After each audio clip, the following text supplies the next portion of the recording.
Hi everybody. I am getting on here and I kind of wanted to show just kind of a little how-to video about how just to do a little note card. We think about it sometimes sending somebody a note, but we don't always just take the time to do that. And so I think encouraging notes are a really awesome tool and a really awesome way to lift people up. And so I've kind of become unofficially known for writing things out, and so I just kind of wanted to take you through step by step. I don't do all these steps, but so kind of what you'll need is you'll need a pencil, probably an eraser, because let's face facts, we're going to make mistakes in life, and that's okay. That's why we have erasers. A ruler or something else with a straight edge. You can just, use another note card. That's what this is. It's just a little old note card. It's not anything fancy. I have fancy supplies, but I'm teaching you how to do it, which is probably what you have.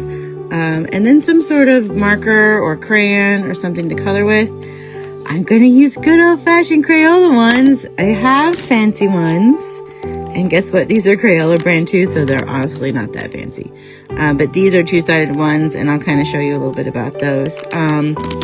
If you're kind of interested in this and you want to learn some more about hand lettering, then I suggest getting a book and practicing it some. You don't have to invest a lot into it.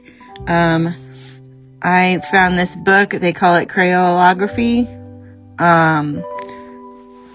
I think it was at Dollar Tree or some sort of dollar store, and it kind of shows you how to make the letters and your space to practice. A couple other ones I have in my house.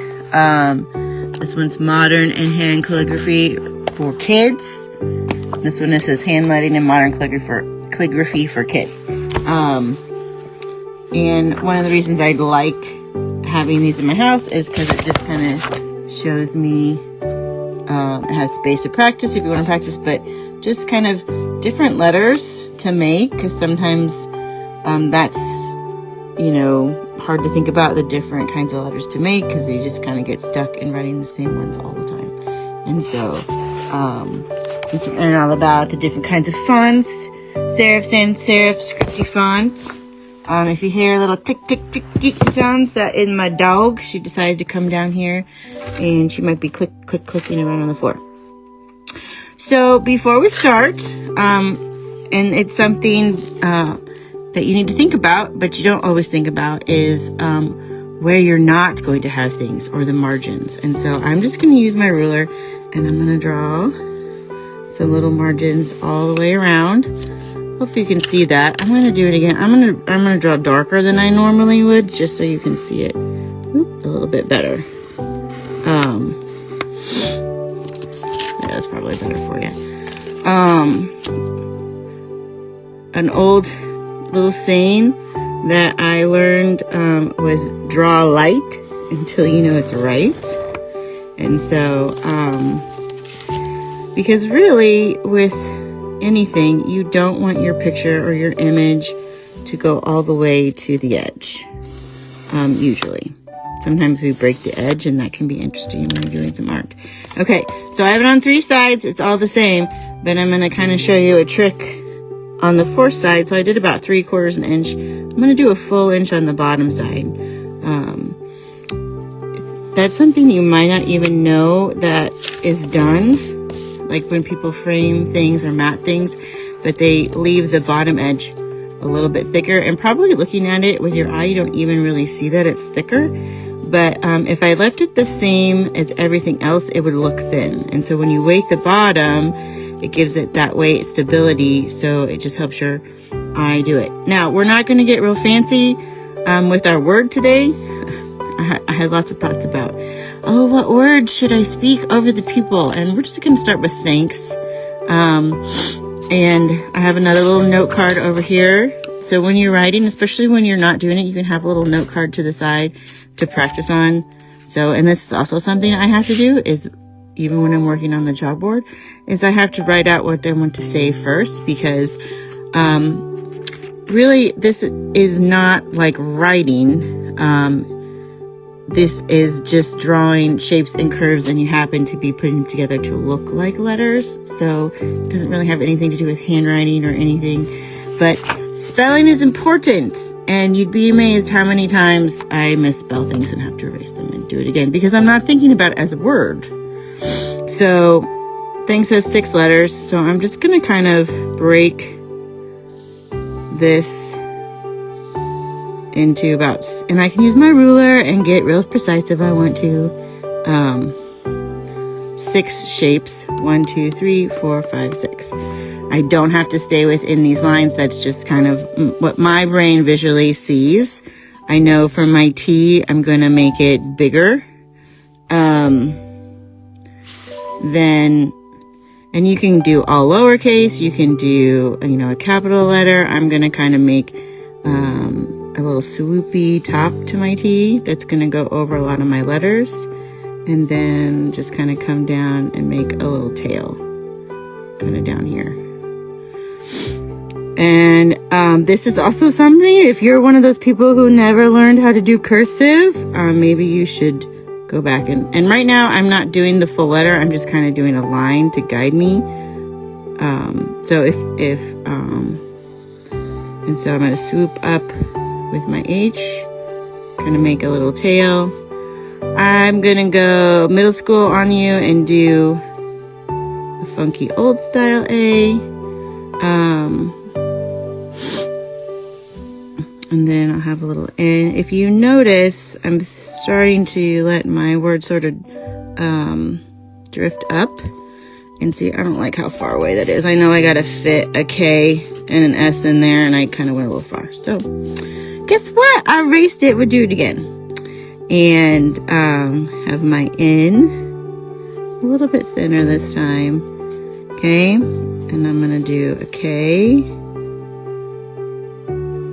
And it's kind of up to you how you want to do your K. I just kind of like to do, I don't like how that went. I want to go the other way.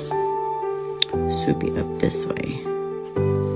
But I'm leaving some space at the bottom because my S, I'm going to have kind of swoop down under them a little like this. Okay. So that's kind of the basic outline. What lots of people like, it gives it that real handwritten calligraphy, is that, I'll kind of show this one. You have like thick parts and thin parts to your lines. And so, right now, all my lines are thin. If you use like a brush, tipped marker, which I'll show you here. So this is, fine point marker tip. This is a brush marker tip. You can create that thick thin in one stroke. It takes a lot of practice. So basically when you go up, you press light, and then when you come down, you press harder and it's thick. So I'm going up again, so I'm pressing light, and then I'm going down again, so I'm pressing harder. Okay? But I can create that same effect, and that's usually what I do a lot of the times, because so you just have to think about every time when you draw the letter or the line, when you're going down, you want it to be thicker. So here's my T. I'm going to kind of erase some of these guidelines. I'll go back at the end. You can always go back at the end and clean up your lines. I don't want to forget. I want to share a cool little word that the Lord gave me about margins. But I'll kind of do that at the end when I'm coloring. Because really, what you put on there is important, but what you, like I said, what you don't put on there, what you leave space for is important too. Okay? So we'll go back to my T, and every time I go down, I'm just going to kind of draw a shape, and I'm going to kind of blend it into this. So I'll color this in, okay? And I think about this, I'm kind of, when I go down like here, I start to get thick again, okay? And then so on my H, this is swooping up, so it's thin, but when I come around this side, I'm going down again. So I'm going to add like a line here on the outside, okay? So this part of my H will get colored in. So I go up and down, and then I'm going up again so it's light, but then on this part of the H I'm coming down again. So I'm going to kind of go next to it, and you can go on both sides of the line. And I just kind of start that line again next to it. So my fancy middle school A, I always call this my middle school A because there was a time in my life in middle school where I wrote all my A's this way. I'll have to look up what that kind of A is called. So this is kind of going up, and then when I go down again, I'm here. So I'll just make kind of another line there. And then when I do this part, I'm going down again. I'm going to make that a little thicker. Okay. For my A. And then same here, I'm going up and I'm going to go down. So I'm going to add a little bit on this side of my N and a little bit on this side of my N. Kind of connect those two. And so here I'm going up and then I'm going down again. So I'm going to add some weight on that side. And I can kind of blend that curve in. And like, this is still sort of your sketch, your outline, your rough draft. It's not your final piece. So here on my K, I have a loop up, but I have a loop down.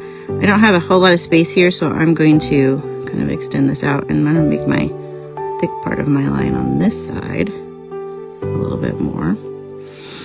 So here I'm kind of going up, but I think just need a little bit more.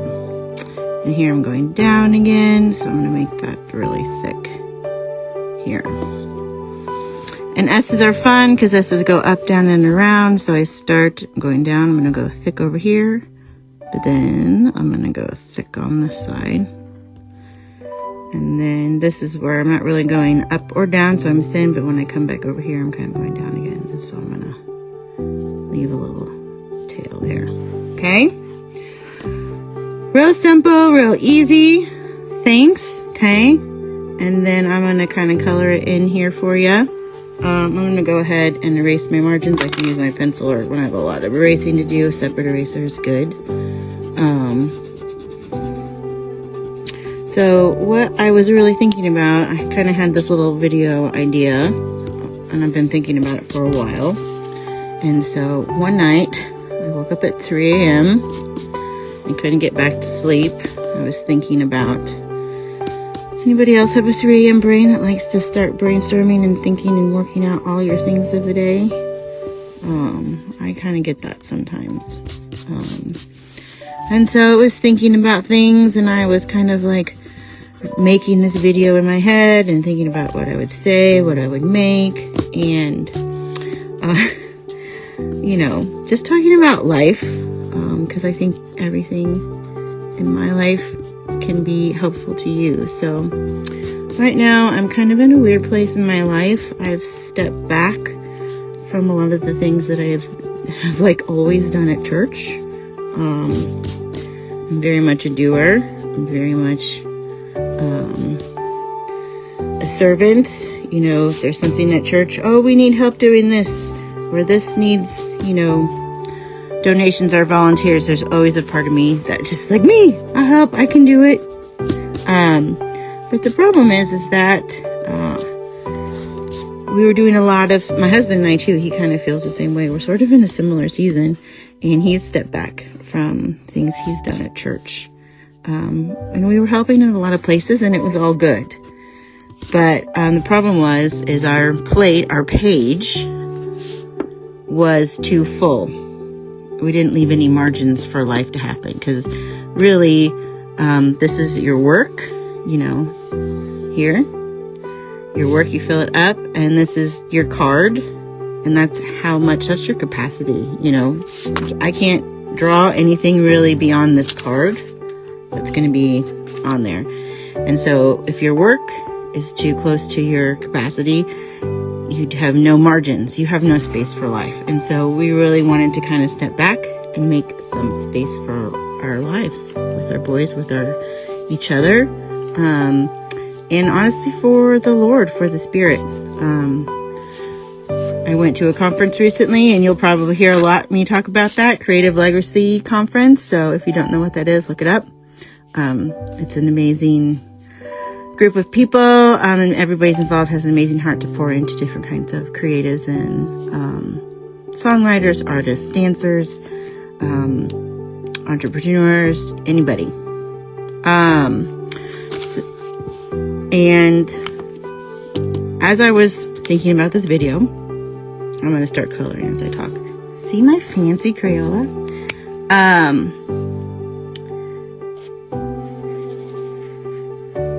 Really, I was just thinking about the margins and what I should say and how to encourage people. But I never really liked the fact I kept saying I'm stepping back from things, because to me, that sounds like retreating. Oh no, Katie can't do it all. In reality, that's so true. And so I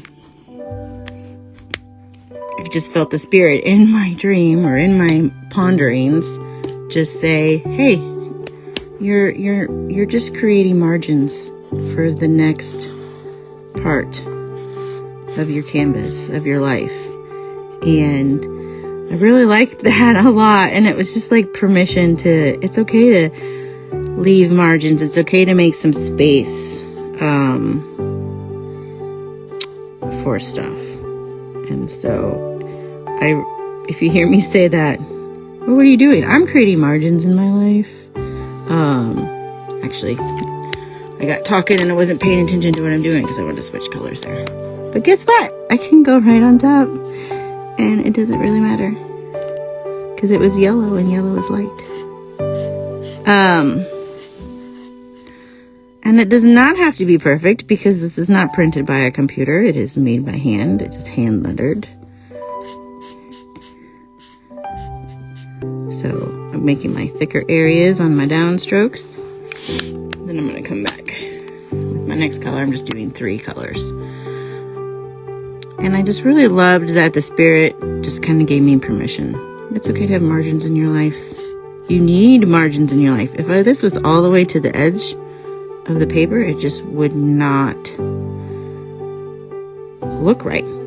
It would not have any space to breathe.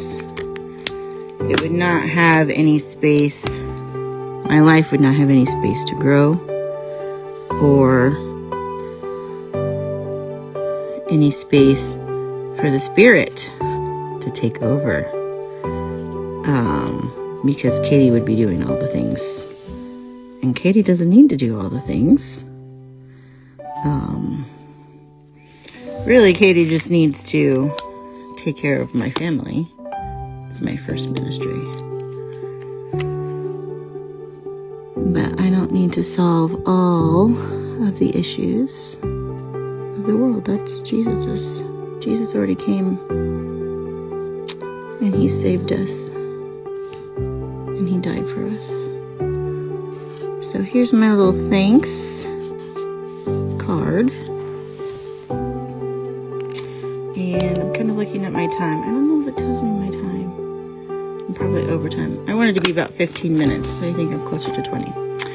So you have that. And like I said, I can see my pencil lines in it a lot. I don't know if you can. It doesn't matter. But now you can take this little card. You can write a little note on the back. And then you can send it in the good old-fashioned mail or stick it in somebody's mailbox at work or in the door of your neighbor to let them know thanks. So that was just a quick little hand lettering tutorial about making a note card. I will be doing this again. This is sort of my test video. So if there is a word you want to know or a letter that you want to, or a style, you can drop it in the comments and I will try to do that next time. All right. Bye, my friends. Have a blessed Saturday.